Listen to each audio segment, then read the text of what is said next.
جی السلام علیکم. آج خان صاحب سے ابھی اڈیالہ جیل میں ملاقات ہوئی. خان صاحب نے بہت اہم باتیں کی ہیں. اپنی قوم کو ایک بار پھر پیغام دیا ہے کہ ہم حق سچ کے لیے لڑ رہے ہیں. جو کچھ 8 فروری کو ہوا، اس کے بعد جو تشدد ہم پہ ہوا ہے، ہمارے لوگوں کو جس طرح اٹھایا گیا ہے، اغوا کیا گیا ہے، اس کے بعد 26 نومبر کو شہادتیں ہوئی ہیں، ہم کھڑے رہیں گے اپنی جگہ. خان صاحب نے کہا ہے کہ میں قید تنہائی میں اب 1.5 سال سے بند ہوں، میں اور جتنا وقت لگتا ہے میں بند رہوں گا. کسی قسم کی ڈیل نہیں کروں گا. ہم حق اور سچ کے لیے کھڑے ہیں، ہم کسی ڈیل کے متمنی نہیں ہیں. تو پوری قوم کو انہوں نے یہ پیغام دیا ہے، وکلاء کو یہ پیغام دیا ہے، کسانوں کو، مزدوروں کو، کہ پی ٹی آئی ان کے ساتھ کھڑی ہے، عمران خان ان کے ساتھ کھڑے ہیں. جہاں کہیں اس ملک میں ظلم ہے اس کے خلاف لڑیں گے. اور 8 فروری کو ہم یاد دلائیں گے بڑے امن اور پروکار طریقے سے جو لوٹ کی گئی پچھلے سال 8 فروری کو، جس طرح الیکشن کو لوٹا گیا، پاکستان کے عوام کی آواز کو سلب کیا گیا.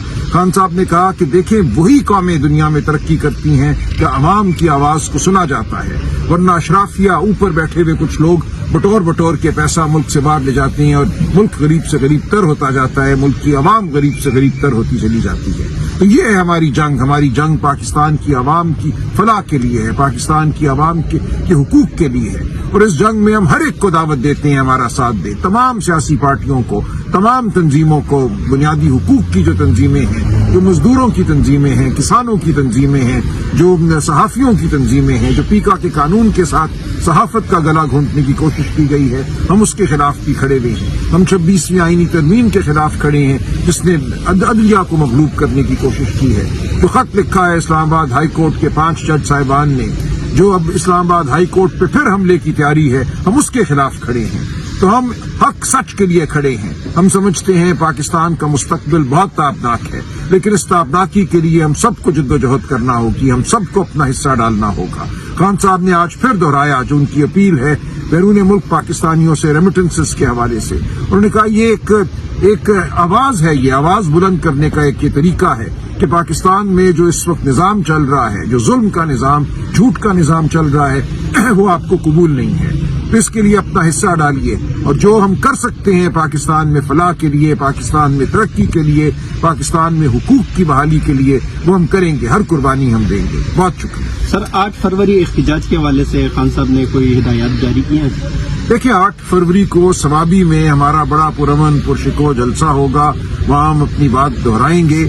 باقی سب دوستوں سے جو سوابی نہ آ سکیں، پوری قوم سے یہی گزارش ہے کہ ایک پرامن طریقے سے اپنی جگہ اپنی آواز بلند کریں. وہ جھنڈے کی شکل میں ہو، وہ پلے کارڈ کی شکل میں ہو، وہ آپ دعا کا اجتماع منعقد کر سکتے ہیں. تو پورے ملک میں ہم سمجھتے ہیں کہ اس دن ہمیں اپنی جو آواز ہے اس کو اٹھانا ہے پرامن طریقے سے، قانون کے اندر رہتے ہوئے. ہم بالکل کوئی گڑبڑ نہیں چاہتے، ہم نہیں چاہتے کہ کوئی تصادم ہو، لیکن ہم اپنی آواز کو بھرپور طریقے سے 8 فروری کو اٹھائیں گے.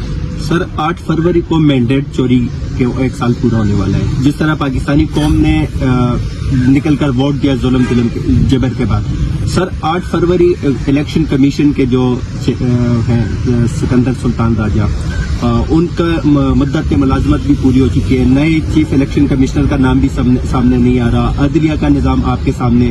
تو کس طرح آپ دیکھتے ہیں سر بطور ایک آئینی قانونی؟ دیکھیے اس ملک میں اس وقت آئین ختم ہو چکا ہے عملاً. چیف الیکشن کمشنر اور دیگر جو 2 الیکشن کمیشن کے ممبران ہیں ان کی تعیناتی ہونی ہے. اس کام کے لیے آئین نے یہ کہا ہے کہ ایک پارلیمانی کمیٹی بنے گی 12 ممبروں پر مشتمل. وہ کمیٹی آج تک نہیں بنی. وزیر اعظم کی طرف سے کوئی نام سامنے نہیں آئے. عمر ایوب صاحب 15 جنوری کو بطور لیڈر آف دی اپوزیشن خط لکھ چکے ہیں اسپیکر کو کہ یہ کمیٹی بنائی جائے، لیکن کچھ نہیں ہو رہا. تو خواہش یہی ہے اس نظام کی کہ جھوٹ چلتا رہے، جبر چلتا رہے، آئین کے مطابق جو کام ہے وہ نہ ہو. ہم اس کے خلاف کھڑے ہیں، آواز بلند کرتے رہیں گے. پوری قوم ہمارے ساتھ ہے. سر سیاست.pk پہ یہ خبر آج سے 2 ہفتے پہلے نشر ہوئی ہے کہ قاضی فائز عیسیٰ